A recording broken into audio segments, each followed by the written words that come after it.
नमस्कार, मैं हूं साहिल शर्मा और आप देख रहे हैं स्किलशाला, एक ऐसा चैनल जहां पर हर टॉपिक को बहुत ही बारीकी से समझाया जाता है। एमएस एक्सेल में हम लॉजिकल फंक्शंस कर रहे हैं। लास्ट लेक्चर में हमने एंड फंक्शन को डिटेल में एग्जांपल्स के साथ समझा। मैंने आपको बताया था कि एंड फंक्शन एक ऐसा फंक्शन है जिसके अंदर आप मल्टीपल लॉजिकल टेस्ट्स लगा सकते हैं और इन्हीं मल्टीपल लॉजिकल टेस्ट के बेसिस पर ही हमारी आउटपुट हमारे पास आती है। अगर इन मल्टीपल लॉजिकल टेस्ट में से सभी लॉजिकल टेस्ट ही ट्रू हैं तो उस पर्टिकुलर केस में and function true value return करता है। अगर आपके द्वारा पास किए गए मल्टीपल लॉजिकल टेस्ट में से कोई एक लॉजिकल टेस्ट भी फॉल्स हो जाता है, फेल हो जाता है, तो उस पर्टिकुलर केस में आपका AND function false value return करता है। मैंने एंड फंक्शन को आपको इफ फंक्शन के साथ भी यूज करना बताया था। इसी तरह से जो नेक्स्ट फंक्शन है उसका नाम है और फंक्शन। और फंक्शन में भी एंड फंक्शन की तरह ही आप मल्टीपल लॉजिकल टेस्ट लगा सकते हैं। ये और फंक्शन ट्रू वैल्यू तब रिटर्न करता है जब आपके द्वारा लगाए गए मल्टीपल लॉजिकल टेस्ट में से कोई एक लॉजिकल टेस्ट भी अगर ट्रू वैल्यू रिटर्न कर रहा है तो आपका और फंक्शन ट्रू वैल्यू रिटर्न करेगा। इसी तरह से और फंक्शन जो है वो फॉल्स वैल्यू तब रिटर्न करता है जब आपके द्वारा लगाए गए लॉजिकल टेस्ट में से सभी लॉजिकल टेस्ट ही फॉल्स वैल्यू रिटर्न कर रहे हैं। इसे हम इफ के साथ भी यूज करके देखेंगे, डिटेल में एग्जांपल्स के साथ समझेंगे। अगर इस लेक्चर में आपको कुछ भी नया सीखने को मिले तो इसे आप लाइक करें, कमेंट करें, शेयर करें, चैनल को सब्सक्राइब करें और बेल आइकन के बटन को जरूर प्रेस करें। तो चलिए देर ना करते हुए लेक्चर की शुरुआत करते हैं, समझते हैं। मान लीजिए मैं यहाँ पर आता हूँ और यहाँ पर इक्वल टू लिखता हूँ, यहाँ पर और लिखते हैं, टैब को प्रेस करते हैं, यहाँ पर ट्रू लिखते हैं। ट्रू लिखने के बाद कॉमा डालेंगे, फिर से ट्रू लिखेंगे, कॉमा डालेंगे, फिर से ट्रू लिखेंगे। अब मेरे तीनों के तीनों आर्गुमेंट्स जो मैंने यहाँ पर पास किए हैं वो ट्रू हैं। एंटर को प्रेस करूंगा तो ये ट्रू वैल्यू ही रिटर्न करेगा। अगर मैं यहाँ पर इक्वल टू डालूं और लिखूं, टैब को प्रेस करूं, यहाँ पर ट्रू लिखूं, कॉमा डालूं, अब मैं यहाँ पर फॉल्स लिख रहा हूं, कॉमा डालूं, फिर से ट्रू डालेंगे और ब्रैकेट को बंद कर देंगे। एंटर को प्रेस करेंगे तो आप देखेंगे कि यहाँ पर ये ट्रू वैल्यू रिटर्न कर रहा है। हालांकि इसका जो सेकंड आर्गुमेंट है वो हमने यहाँ पर फॉल्स एंटर किया है। चलिए हम यहाँ पर आते हैं। यहाँ पर आने के बाद इक्वल टू लिखें, इक्वल टू लिखने के बाद और लिखें, टैब को प्रेस करें, टैब को प्रेस करने के बाद यहाँ पर फॉल्स लिख दें, कॉमा डालें, फिर से फॉल्स लिख दें, कॉमा डालें, फिर से फॉल्स लिख दें, ब्रैकेट को क्लोज करें, एंटर को प्रेस करें। अब ये फॉल्स वैल्यू रिटर्न करेगा क्योंकि इसके अंदर सभी के सभी आर्गुमेंट्स फॉल्स हैं। चलिए हम यहाँ पर आते हैं। इक्वल टू लिखें, इक्वल टू लिखने के बाद और लिखें, और लिखने के बाद टैब को प्रेस करें, यहाँ पर 1 कॉमा डालें, 2 कॉमा डालें, 3 ये यहाँ पर लिखें, यानी 3 पॉजिटिव नंबर्स एंटर कर दें या 3 इंटीजर्स एंटर कर दें और एंटर को प्रेस करें तो ये ट्रू वैल्यू को रिटर्न करता है। इक्वल टू लिखें, इक्वल टू लिखने के बाद यहाँ पर और लिखें, टैब को प्रेस करें, टैब को प्रेस करने के बाद यहाँ 1 लिखें, यहाँ पर 0 लिखें, कॉमा डालें, यहाँ पर 2 लिखें, ब्रैकेट को क्लोज कर दें। 0 जो है वो फॉल्स को रिप्रेजेंट करती है, यानी एब्सेंस ऑफ वैल्यू को रिप्रेजेंट करती है। फॉल्स होने के बावजूद भी अगर आप यहाँ पर एंटर को प्रेस करेंगे तो ये ट्रू को ही रिटर्न करेगा। अगर आप यहाँ पर इक्वल टू लिखेंगे, इक्वल टू लिखने के बाद और लिखेंगे, टैब को प्रेस करेंगे, यहाँ पर 0,0,0 लिख देंगे।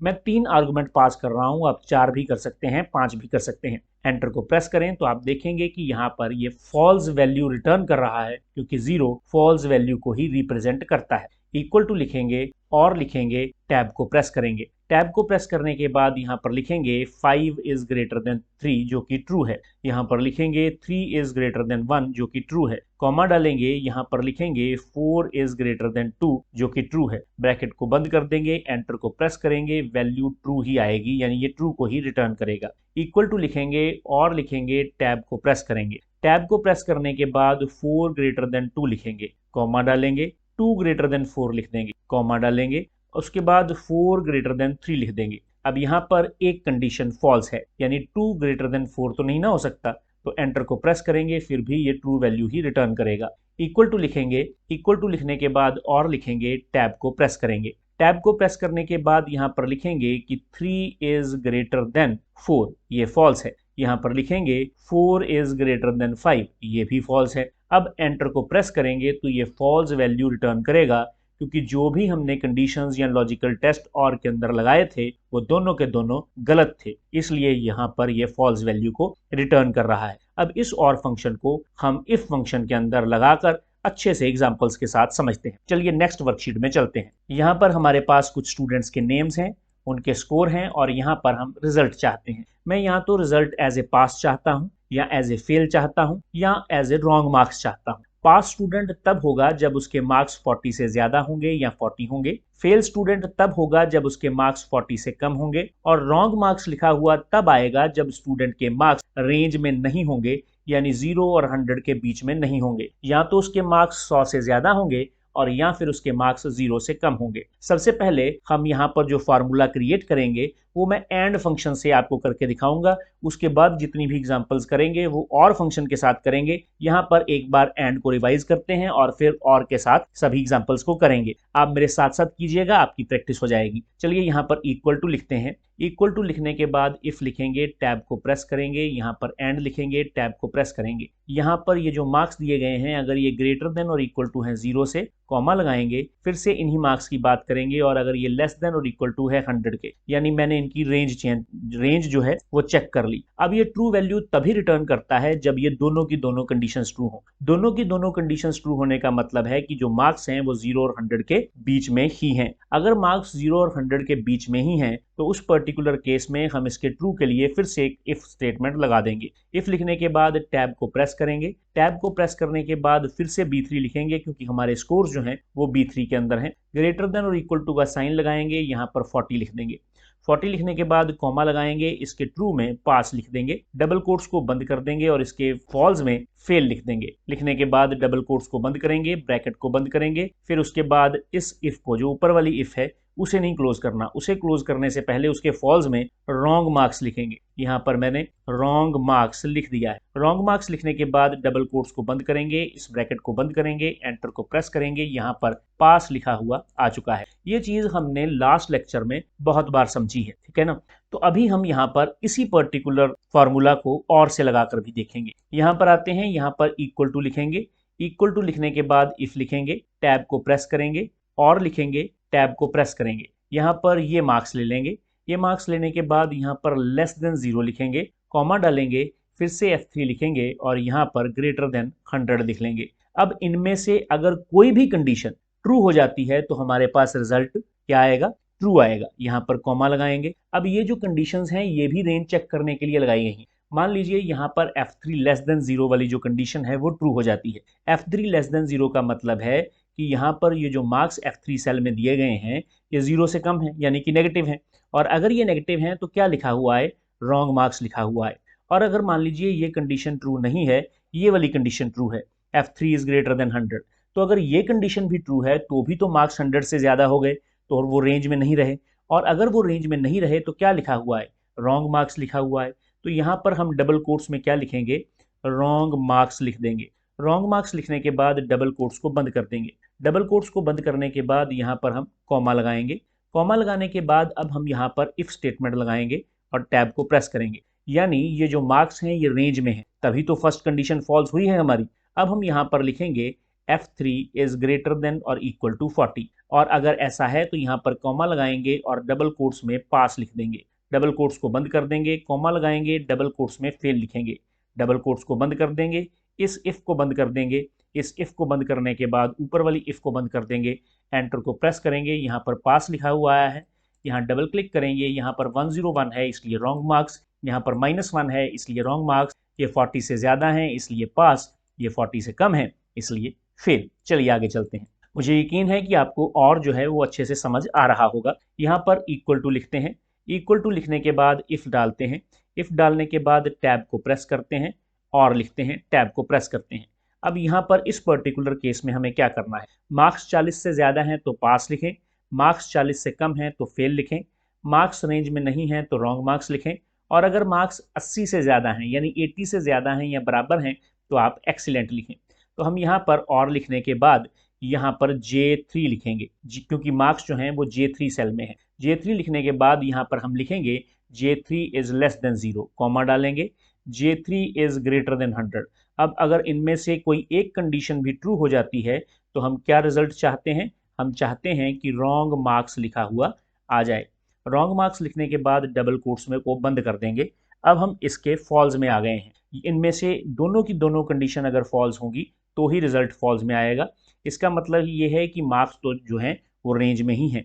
तो यहाँ पर इफ़ लिखेंगे, टैब को प्रेस करेंगे, J3 लिखेंगे, ग्रेटर देन और इक्वल टू 80 लिख देंगे, और अगर ऐसा है तो डबल कोट्स में एक्सीलेंट लिख देंगे।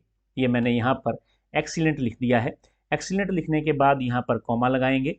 कॉमा लगाने के बाद अगर मान लीजिए ये मार्क्स जो हैं J3 में वो 80 से ज़्यादा नहीं है या 80 के बराबर नहीं है, तो हम फिर से इफ लगाएंगे, टैब को प्रेस करेंगे और यहाँ पर J3 लिखने के बाद ग्रेटर देन और इक्वल टू लिखेंगे और यहाँ पर 40 लिख देंगे। कॉमा लगाएंगे, कॉमा लगाने के बाद यहाँ पर पास लिख देंगे। पास लिखने के बाद डबल कोट्स को बंद करेंगे, कॉमा लगाएंगे, डबल कोट्स लगाएंगे और यहाँ पर फेल लिख देंगे, डबल कोट्स को बंद कर देंगे। उसके बाद मैं इस इफ़ को बंद कर दूंगा, फिर इससे ऊपर वाली इफ़ को बंद कर दूंगा और उसके बाद मैं उससे भी ऊपर वाली इफ़ को बंद कर दूंगा। एंटर को प्रेस करूंगा। यहाँ पर मार्क्स क्योंकि 80 से ज़्यादा हैं इसलिए यहाँ पर एक्सीलेंट लिखा हुआ आया है। यहाँ पर डबल क्लिक करेंगे, यहाँ पर रॉन्ग मार्क्स हैं, यहाँ पर भी ये रॉन्ग मार्क्स लिखा हुआ आएगा। यहाँ पर सबके लिए पास है क्योंकि कहीं पर भी मार्क्स 40 से कम नहीं है।